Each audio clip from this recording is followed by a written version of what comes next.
Si vous avez cliqué sur cette vidéo, c'est parce que vous voulez entendre une histoire tout à fait foutue, tout à fait fucked up. C'est une histoire tellement improbable que c'est devenu un cas d'école dans le milieu et qu'à mon avis, encore aujourd'hui, il y a des producteurs qui doivent se dire « Attends, il est là, la soirée là ouais, ok, eh ben c'est sans moi du coup. Non, j'y vais pas, arrête ta gueule, j'y vais pas, je te dis. Oh, je suis bien placé pour le savoir, hein, j'ai perdu toutes mes billes dans cette histoire.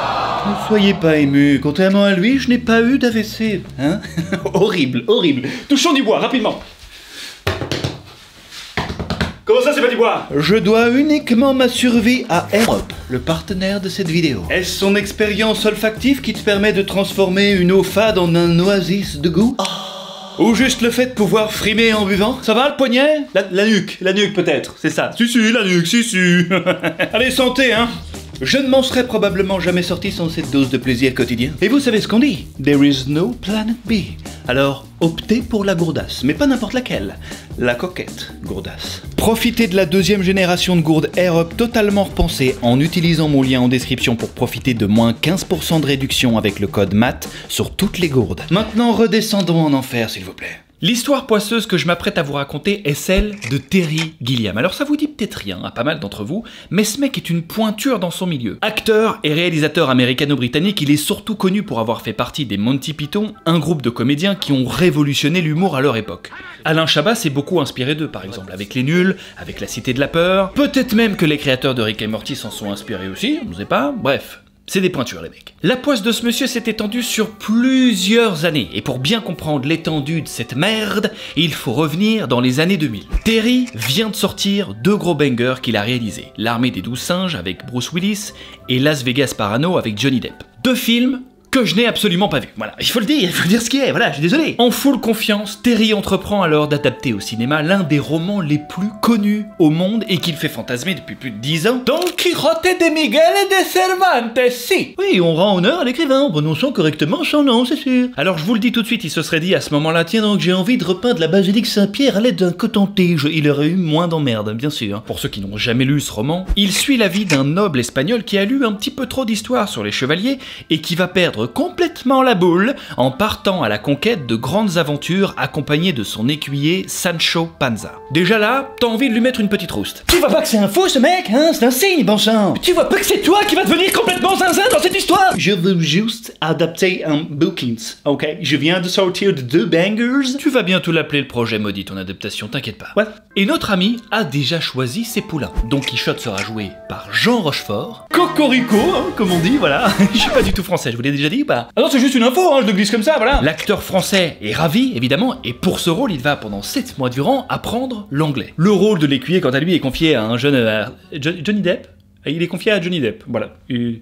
C'est pas mal. Tu viens de sortir de la 9ème porte, Sleepy Hollow, qu'est-ce que tu branles? Sur papier, évidemment, je me dis ça, hein, sur papier. Tiens, Johnny, viens 2 minutes, j'ai un nouveau rôle pour toi, voilà, c'est le rôle d'un laquais, voilà, un laquais. Ça te plaît ou pas? T'en dis quoi? C'est cool, hein? Ils arrivent alors en Espagne, hein, sur leur lieu de tournage, et commencent à shooter quelques scènes. La préparation du tournage commence, il y a quelques pépins, mais rien d'anormal, voilà. Et très vite, il y a certaines choses qui dénotent un petit peu par rapport à l'ambiance médiévale du film, hein. Et ces petites choses qui dénotent, ce sont de bons gros F-16 qui survolent la zone de tournage. Ah oui, effectivement, non, c'est pas une blague, hein. L'assistant réal avait omis, il avait pas imaginé le boucan que ça allait faire, et surtout, il avait pas imaginé qu'il y avait une base militaire américaine juste à côté. C'est surtout ça le problème. Ah, ça peut jeter un froid quand tu fais une bonne prise, c'est sûr.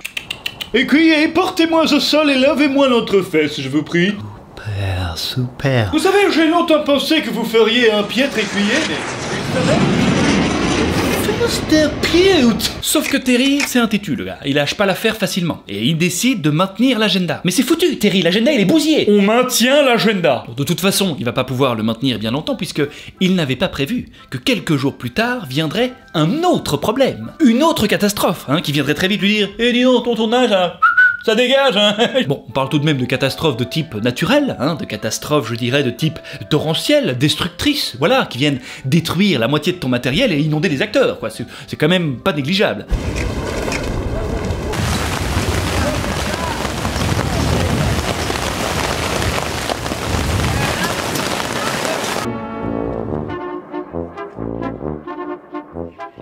C'est clairement la merde sur le plateau. Il y a pas mal de scènes tournées qui sont devenues en fait inexploitables. Le paysage a complètement déjà changé. Beaucoup dur pour Terry, qui se dit « Ben merde alors !» Allez, c'est un coup dur, mais attendons que ça se calme, hein, et puis reprenons dans de meilleures conditions, quoi. Tranquillement, posément, voilà. Tu as raison. Et non, pas du tout, hein, parce que Jean Rochefort se sent plus très bien, Terry. Il y a une double hernie discale qui lui démonte le dos, il est plus capable de monter à cheval, et il a décidé d'abandonner le rôle, hein, pour te dire. Père merde alors. Là, si c'était pas déjà le cas de manière évidente pour tout le reste de l'équipe, ça commence à sentir le roussi. Et ce roussi est parvenu au nez des assureurs et des investisseurs qui sont plus du tout chauds de suivre le projet. Résultat, 8 millions de dollars de coupe dans le budget, il y a même une partie des droits du film qui est cédé aux assureurs pour, voilà, c'est bon, j'ai plus un bal, mais qu'est-ce que tu veux? Les droits du film? Ah, ok, bah très bien, eh ben faisons ça alors, attends, j'arrive, hein, je sors mon calepin. Bref, vous l'aurez compris, tout ça va définitivement signer l'arrêt total du tournage de Terry. Notre pauvre ami ne peut pas terminer son film, mais participe quand même au documentaire Lost in La Mancha, qui raconte le fiasco du film. À croire qu'il avait senti la merde arriver, hein? Il est joueur. Il a perdu la bataille, mais il n'a pas perdu la guerre, car Terry est loin de renoncer à Don Quichotte. C'est pas du tout un mec qui abandonne facilement. Genre, s'il n'y a pas de challenge, ça le chauffe pas du tout. À ce sujet-là, d'ailleurs, accroche-toi bien, parce que ça va chauffer, mais bien comme il faut, hein, oui, vraiment. Oui, ton cœur va en prendre un coup, hein, et pas qu'au sens figuré, malheureusement. On est maintenant en 2008. Oui, il a pas abandonné, mais il a besoin d'un peu souffler quand même. Petites vacances à la plage, hein, on sort un petit peu le clébard. Mais enfin, il a pas chômé pour autant, le bougre, hein. 2 films en 2005, et en 2008, il sort L'Imaginarium du docteur Parnassus. Alors peut-être qu'en entendant le nom de ce film, vous allez vous dire, attends, il y avait pas une merde aussi là avec ce film là? Si, j'ai l'impression que ça tombe sur sa gueule aussi là. Oui, effectivement, et pas des moindres. Puisque l'acteur principal n'est autre que Heath Ledger, qui malheureusement décède avant la fin du tournage, et il lui reste quelques scènes à boucler, hein. Et bon, il va devoir trouver un petit stratagème d'autres acteurs pour faire le job. Ah oui, non, il y a une certaine malédiction qui plane au-dessus de sa caboche, hein, c'est sûr. Et ce n'est que le début. Psst, Johnny, hey! Hi, come here, Johnny. Non, Terry, s'il te plaît, je suis pas disponible. En parallèle de ces projets, hein, et de cet infarctus quand même à gérer, parce que là, bon, moi j'ai pris des vacances, c'est pas pour avoir une autre merde en attendant à gérer, quoi, tu vois. En parallèle de tous ces projets, le réalisateur s'est aussi battu pour récupérer les droits du film, ce qu'il est parvenu à faire. Du coup, vous imaginez la suite, hein, Terry ressaute sur sa barque branque-ballante Don Quichotte, hein, et il décide d'ouvrir son petit dossier, productionmaudite.exe. Voilà, et on trouve de nouveaux acteurs alors, bah oui. Jean Rochefort, on sait pourquoi, il est d'ailleurs remplacé par Robert Duval. Désolé, Paris Baguette, je m'excuse. Et c'est Ewan McGregor qui remplace Johnny Depp. Après, voilà, autant d'années sans parvenir à trouver le projet, bon, je peux comprendre que le gars, à un moment... Terry, je veux bien, mais après ton fiasco, on m'a proposé de jouer un pirate dans les Caraïbes. T'imagines bien que c'est autre chose que ton laquais, hein? Bien, ça nous coûte combien encore ce projet? 20 millions. Très bien, et on a combien? Pas le moindre dollar. C'est ça. Combien? À ce moment-là, faut bien vous dire que le mec a tout récupéré. Ses acteurs, les droits, sa motivation, mais malgré ça, personne ne veut financer son projet. On dirait un youtubeur qui demande une part du gâteau du budget audiovisuel public. Me dis, mais t'es malade, toi. Non mais t'as besoin de rien, t'es très bien comme ça, t'es très bien, bon. Il a beau être multi-récompensé, personne ne sent ce projet, voilà. Malheureusement, Terry est forcé de joliment prendre son petit dossier, voilà, et de le remettre dans le placard. Voilà, au placard, le scénario Don Quichotte. Non mais imaginez la frustration du mec. J'en vais bien, tout va bien. Et vu comment ça va tourner, on peut pas leur en vouloir, malheureusement pour Terry. 5 ans plus tard, 2013, soit 13 ans après sa première tentative, Terry sort de son dernier film bancal pour prendre un petit peu d'oseille. Non mais il faut dire ce qui est, à un moment, hein, voilà, par rapport à ce qu'il a fait, c'est pas au point. Et annonce publiquement son désir de remettre son projet Don Quichotte sur les rails. Je suis prêt. Ok, je veux sortir ce putain de scénario de mon armoire et tourner ce fucking Don Quichotte. D'autant plus que j'ai un nouvel acteur principal. And his name is John fucking Hurt. Robert Duval laisse effectivement sa place à John Hurt. Ah, je vous avais dit, voilà. Qui laisse à son tour sa place à qui le veut parce qu'il vient d'être diagnostiqué du cancer du pancréas. Enchanté, attendez, qu'est-ce que c'est de cette merde? Ah oui, l'âge du personnage est un problème, hein, c'est sûr. J'aurais dû reboot ce petit con d'Harry Potter, je le savais. Hein. Je vais crever avant de pouvoir le faire, I'm gonna die. Terry va traverser encore durant 3 années le désert du financement jusqu'à arriver en 2016 par s'associer avec le producteur de films portugais Paul Branco. Retenez bien ce blaze, retenez-le bien. Michael Palin est le nouveau Don Quichotte et Adam Driver, le nouvel écuyer. Ah, ça aura été un beau moulin, c'est sûr, hein, le gars pagaille dur, mais parvient quand même toujours à s'entourer de stars coquettes. Et cette fois, je vous le dis, c'est définitif. Ah, bah c'est chouette ça, super. Pas du tout, voilà, c'est dit. Mais tout commençait à se passer un petit peu trop bien, Terry, tu imagines bien? That's so true, moi aussi je me disais, attends, c'est mon jour de chance ou quoi aujourd'hui? Mais arrivé au moment de tourner le film une nouvelle fois, il sent que Paul Branco est pas forcément à son aise. Hein. Bon, il a pas les fonds nécessaires pour financer la version du film de Terry. Voilà, c'est dit. Ok, Paulo, yes, tu la vois la porte là-bas? Oui, et bien tu peux la prendre à toute berzingue, voilà, c'est ça. Terry refuse de renoncer à la version du film qu'il a imaginé tout ce temps et décide de se démerder sans lui. Voilà, c'est gentil, tu reviendras plus tard. Et c'est vrai, il reviendra plus tard. Michael Palin laisse enfin sa place à Jonathan Pryce, notre Don Quichotte final. Quant à Adam Driver, nouvelle coqueluche d'Hollywood à ce moment-là, coqueluche, oui, ça se dit, bien sûr. Je n'ai aucune idée de l'origine, mais ça se dit. Coqueluche, c'est pas mal, hein. C'est coquet, c'est... Vous êtes la nouvelle coqueluche. C'est moi, Driver, Adam Driver, yes. Comme le conducteur, quoi.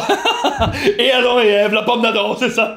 Oui. Après avoir eu raison de la moitié d'Hollywood, Terry s'entoure alors de nouveaux producteurs et entame enfin le tournage de ce fucking Don Quichotte. Je veux juste tourner un film. Étonnamment, les premières semaines se passent bien. À mon avis, tous les matins, l'équipe du film sort sa tête en mode...